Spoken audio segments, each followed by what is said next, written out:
বিশ্ব ক্রিকেটে বড় পরিবর্তনের পথে আন্তর্জাতিক ক্রিকেট কাউন্সিল বা আইসিসি ওয়ানডে ও টি-20 বিশ্বকাপের ফরম্যাটে আসছে বড়সড় বদল। নতুন নিয়মে বাড়বে প্রতিটি ম্যাচের গুরুত্ব, পাশাপাশি বিশ্বকাপে সুযোগ পাবে আরও বেশি অ্যাসোসিয়েট দেশ। ভাবছেন তো কি সেই বদল হচ্ছে? চলুন দেখে নেওয়া যাক। বিশ্বকাপকে আরও প্রতিদ্বন্দ্বিতাপূর্ণ এবং আকর্ষণীয় করে তুলতে বড় সিদ্ধান্ত নিল আইসিসি। স্কটল্যান্ডের এডিনবরায় অনুষ্ঠিত বৈঠকে ওয়ানডে ও টি-20 বিশ্বকাপের নতুন ফরম্যাটে অনুমোদন দিয়েছে আইসিসি বোর্ড। পাশাপাশি 2028 সালের পুরুষদের টি-20 বিশ্বকাপের আগে অ্যাসোসিয়েট দেশগুলির জন্য একটি নতুন আন্তর্জাতিক টুর্নামেন্ট আয়োজনের সিদ্ধান্তও নেওয়া হয়েছে।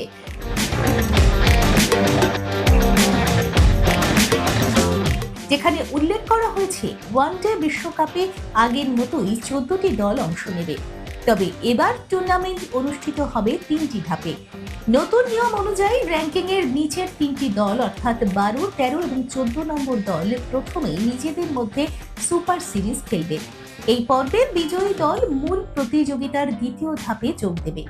এরপর মোট 12টি দলকে 2টি গ্রুপে ভাগ করা হবে। প্রতিটি গ্রুপে থাকবে 6টি করে দল। গ্রুপ পর্ব শেষে 2 গ্রুপ থেকে সেরা 3টি করে মোট 6টি দল এবং অতিরিক্ত একটি সেরা দল উঠে যাবে সুপার 7 পর্বে।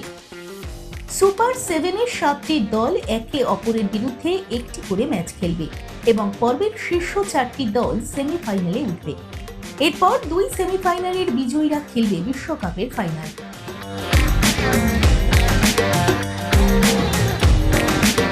আইসিসির দাবি, এই নতুন ফরম্যাটে টুর্নামেন্টের শুরু থেকেই প্রতিটি ম্যাচ অত্যন্ত গুরুত্বপূর্ণ হয়ে উঠবে। পাশাপাশি ছোট ক্রিকেট খেলিয়ে দেশগুলিও নিজেদের মেলে ধরার আরও বড় সুযোগ পাবে। এখন দেখার নতুন এই ফরম্যাট বিশ্বকাপের উত্তেজনাকে কতটা বাড়ায়। দেখুন এই সময়ের তথ্য ও চিত্র প্রতিদিন রাত 9টায় ও সকাল 8টায় শুধুমাত্র চ্যানেল 1-এ।